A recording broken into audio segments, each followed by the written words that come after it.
Hello दोस्त, मैं सोनाली राज मुखर्जी नगर से हमारे YouTube channel Sonali Raj ji assistant centre में आप सभी का स्वागत है।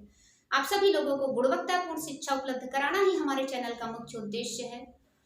आप किसी भी प्रतियोगी परीक्षा की तैयारी कर रहे हैं या आप भारत के नागरिक हैं और अपने देश के कानून में आप इंटरेस्ट रखते हैं तो हमारा ये वीडियो निश्चित ही आप सभी लोगों के लिए सार्थक एवं उपयोगी है। आज हम जिस टॉपिक पे बात करने वाले हैं वो टॉपिक है सिविल लॉ और क्रिमिनल लॉ। सिविल लॉ और क्रिमिनल लॉ को समझने से पहले हम लोग कानून के बारे में देख लेते हैं। कानून को अंग्रेजी में हम लॉ कहते हैं। किसी भी समाज को व्यवस्थित रूप से संचालित करने के लिए आवश्यक रूप से जो नियम बनाए जाते हैं उसे हम कानून कहते हैं। कानून दो प्रकार का होता है, सिविल लॉ और क्रिमिनल लॉ। सिविल लॉ को हम दीवानी कानून कहते हैं, क्रिमिनल लॉ को हम आपराधिक कानून कहते हैं। तो आइए सिविल लॉ और क्रिमिनल लॉ को हम डायग्राम के माध्यम से समझते हैं। इससे पहले दोस्त, अगर आप हमारे चैनल पर नए हैं तो आप उसे सब्सक्राइब कर ले, लाइक कर ले और ज़्यादा से ज़्यादा शेयर करें। जिन्होंने सब्सक्राइब किया हुआ है वो चैनल को लाइक कर ले और शेयर कर ले। सिविल लॉ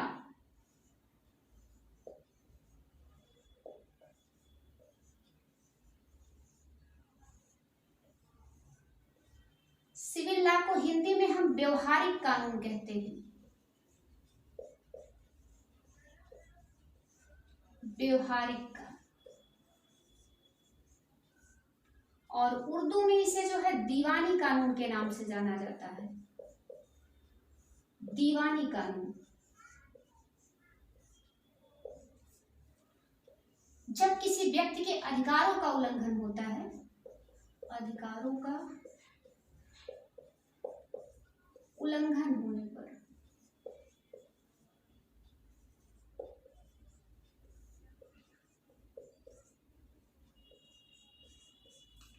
अधिकारों को उल्लंघन होने दीजिएगा दोस्त। सिविल लॉ को हिंदी में हम व्यवहारिक कानून कहते हैं, उर्दू में इसे दीवानी कानून के नाम से जाना जाता है। जब किसी व्यक्ति के अधिकारों का उल्लंघन होता है तो जो पीड़ित व्यक्ति होता है वो सिविल कोर्ट में याचिका दायर करके अपने अधिकार, अनुतोष या क्षतिपूर्ति की क्या करता है, मांग करता है। एक प्रकार से आप कह लीजिए पैसे से संबंधित जो मामले होते हैं वो सिविल मामले के अंतर्गत आते हैं, यानी व्यवहारिक मामले। और सिविल मामले की सुनवाई जिस कोर्ट में होती है उसे हम सिविल कोर्ट कहते हैं। Civil court.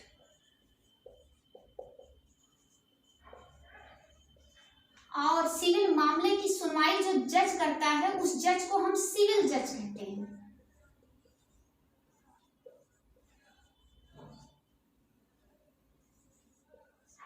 और सिविल मामले के निपटारे के लिए जो प्रक्रिया अपनाई जाती है उसे हम सीपीसी कहते हैं। मोस्ट इंपॉर्टेंट, सीपीसी क्या है?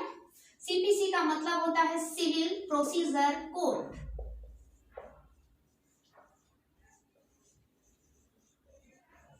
Civil procedure code. इसको हिंदी में जो है समान प्रक्रिया संहिता के नाम से जाना जाता है।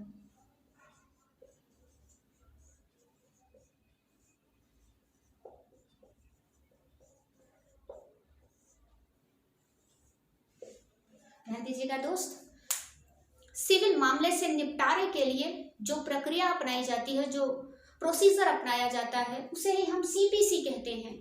सीपीसी का मतलब होता है सिविल प्रोसीजर कोड। हिंदी में इसे समान प्रक्रिया संहिता के नाम से जाना जाता है। ऐसे समझिए, जब कोई व्यक्ति सिविल मामले का उल्लंघन करता है तो जो पीड़ित व्यक्ति होता है वो क्या करता है, नजदीकी थाने में एफआईआर दर्ज करवाता है, यानी फर्स्ट इंफॉर्मेशन रिपोर्ट दर्ज करवाता है। तो पुलिस क्या करती है, अपराधी को गिरफ्तार कर लेती है। अपराधी को गिरफ्तार करने के बाद अपराधी को कितने दिनों तक जेल में रखा जाएगा, सबूत और गवाह को कोर्ट में किस तरीके से पेश किया जाएगा, वकील और जज के क्या काम होंगे, इसके लिए एक लिखित प्रक्रिया है। और ये इसे लिखित प्रक्रिया को हम सीपीसी कहते हैं, यानी सिविल प्रोसीजर कोड कहते हैं। उदाहरण के लिए आप ऐसे समझिए, जैसे मकान मालिक और किराएदार के बीच में कोई विवाद चल रहा है तो जो पीड़ित व्यक्ति होगा वो क्या करेगा, सिविल कोर्ट में एक याचिका दायर करेगा और न्याय की मांग करेगा।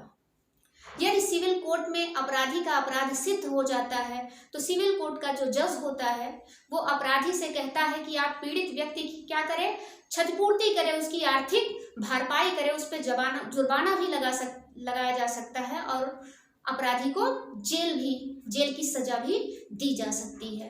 तो दोस्त, ये रहा आपका सिविल कानून। सिविल कानून आपको समझ में आ गया होगा, सीपीसी भी समझ में आ गया होगा। अब हम लोग देखते हैं क्रिमिनल कानून के बारे में।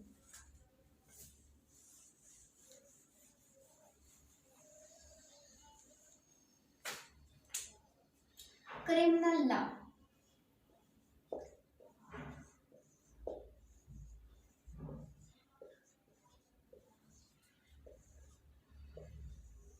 ध्यान दीजिएगा दोस्त, क्रिमिनल लॉ को हिंदी में हम आपराधिक कानून भी कहते हैं। आपराधिक कानून, इसे डांडिक कानून भी कहा जाता है और उर्दू में इसे फौजदारी कानून कहा जाता है।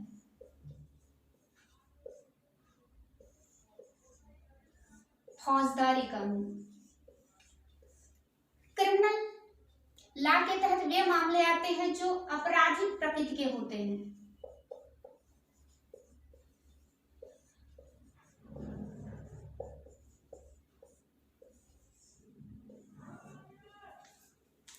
तो दोस्त, क्रिमिनल लॉ को हम हिंदी में हम आपराधिक कानून या दंडिक कानून के नाम से जानते हैं। उर्दू में इसे फौजदारी कानून कहा जाता है। क्रिमिनल लॉ में वे मामले आते हैं जो आपराधिक प्रकृति के होते हैं। जैसे आपका कोई ऐसा काम जो कानून की नजर में जिसे अपराध माना जाता हो, वो जो है क्रिमिनल लॉ के अंतर्गत आता है। क्रिमिनल कानून के अंतर्गत जिस कोर्ट में सुनवाई की जाती है उस कोर्ट को हम सेशन कोर्ट कहते हैं। ध्यान दीजिएगा, सेशन कोर्ट। और क्रिमिनल कानून की जो सुनवाई करता है उस जज को हम मजिस्ट्रेट कहते हैं। ध्यान दीजिएगा।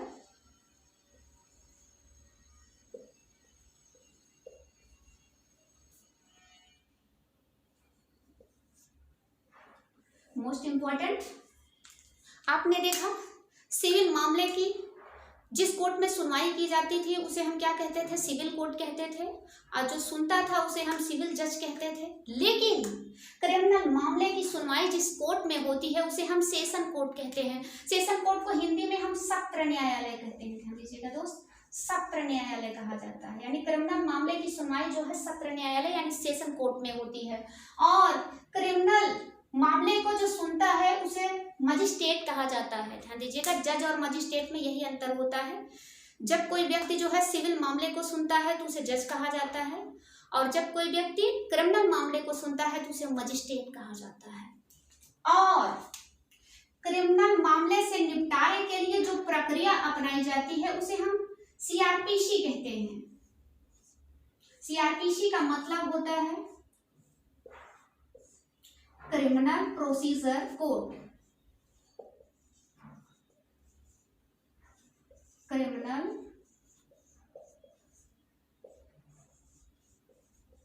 Procedure code. ध्यान दीजिएगा, सीआरपीसी को हिंदी में हम लोग जो है दंड प्रक्रिया संहिता के नाम से जानते हैं। दंड प्रक्रिया संहिता।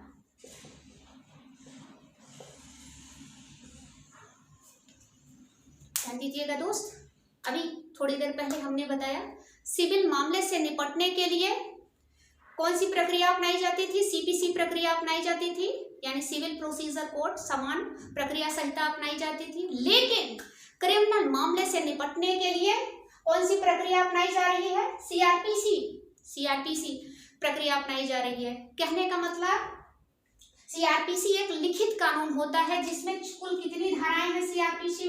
सीआरपीसी में कुल 484 धाराएं हैं। ध्यान दीजिएगा, जब कोई व्यक्ति कोई जो है आपराधिक कार्य करता है तो उस व्यक्ति को पुलिस द्वारा क्या कर लिया जाता है? गिरफ्तार कर लिया जाता है।